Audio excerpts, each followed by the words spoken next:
There you go.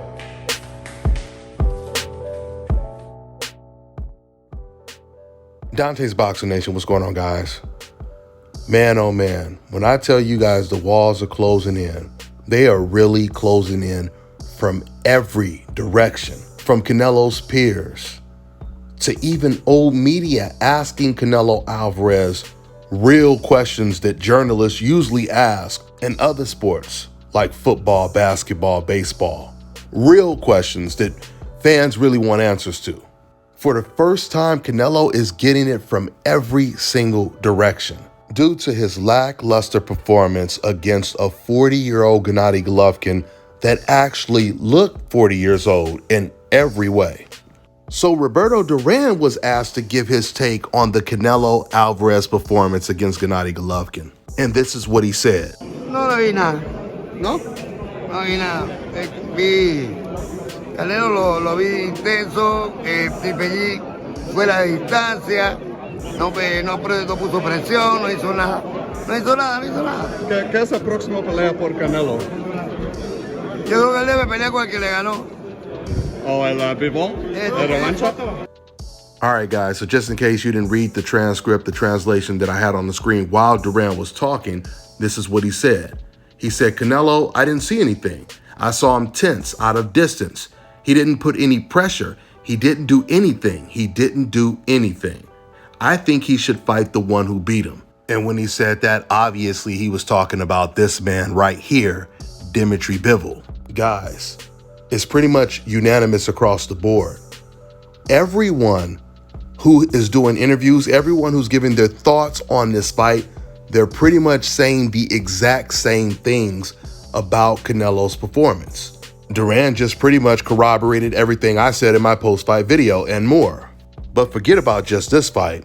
Everything you guys have heard me say about Canelo Alvarez has been proven right, and it has consistently come to fruition. So mark my words when I tell you guys this.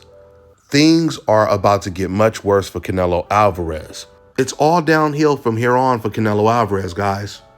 I mean, you just heard Roberto Duran. He said Canelo Alvarez, he needs to fight that guy that beat him, Dimitri Bivol. DAZN was even asking Canelo Alvarez questions about fighting Bivol next. You guys already know I made plenty of videos telling you that there's no way Canelo Alvarez is beating Bivol before he lost to Bivol. So when it comes to a rematch, he really has no chance in a rematch. If Golovkin gets more aggressive, that means he gets more tired and he might end up even getting knocked out or knocked down in that fight if he tries to get more aggressive, because he's most likely going to become more reckless, leaving himself open for more counters. He can't outbox Bivol, so the only chance he has is a puncher's chance. And those are slim chances against a fighter like Bivol because he's a very good defensive fighter. So Canelo Alvarez is in a really, really tough spot right now because the three options that makes the most sense for Canelo Alvarez is Bivol, David Benavidez, and Jermall Charlo. And I don't believe Canelo Alvarez wins any of those fights. It's going to be very difficult for Canelo to try to cherry pick right now because the networks like DAZN, they don't want to pay Canelo Alvarez $30 to $40 million to fight against an unknown or against an opponent that has no chance at all. Not to mention, if this fight, this Golovkin pay-per-view fight, if it doesn't do at least 1 million pay-per-view buys, which I don't believe it'll come anywhere close to 1 million pay-per-view buys, that means DAZN is going to be way upside down. They're going to lose a lot of money in this fight that they put together, which is why I don't believe DAZN once again is going to pay Canelo Alvarez some crazy money to fight another Yildirim, Caleb Smith, or even a Caleb Plant. But to me, DAZN, they made it very clear that they, as a network, they actually want Canelo to fight against Bivol because Bivol is really the only other DAZN fighter they have to match Canelo Alvarez up against. And if Canelo decides to go with PBC, they're going to force Canelo to either fight David Benavidez, Charlo, Errol Spence, or all of them. So at the end of the day, Canelo Alvarez announcing who his next opponent is going to be is actually more dramatic than his last fight against Gennady Golovkin this past weekend. That's all I got for now, guys. I'm on to the next one.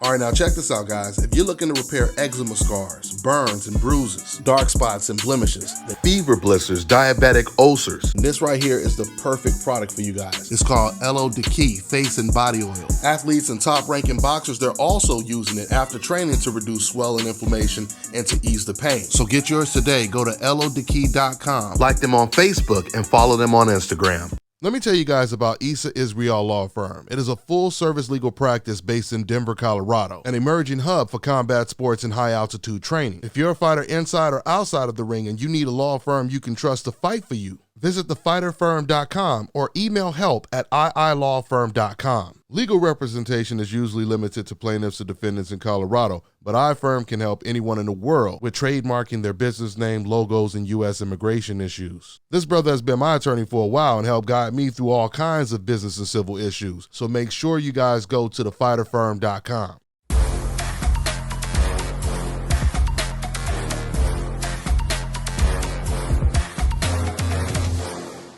My name is Chris, and I'm all the way here from Anchorage, Alaska at ScalpCarolinas, and I'm here for my second treatment of SMP.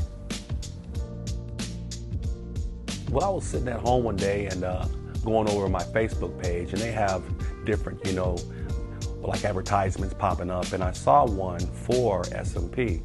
And I saw some pictures of some guys, before and after, and I was looking at that, and it caught my attention. So I Googled it.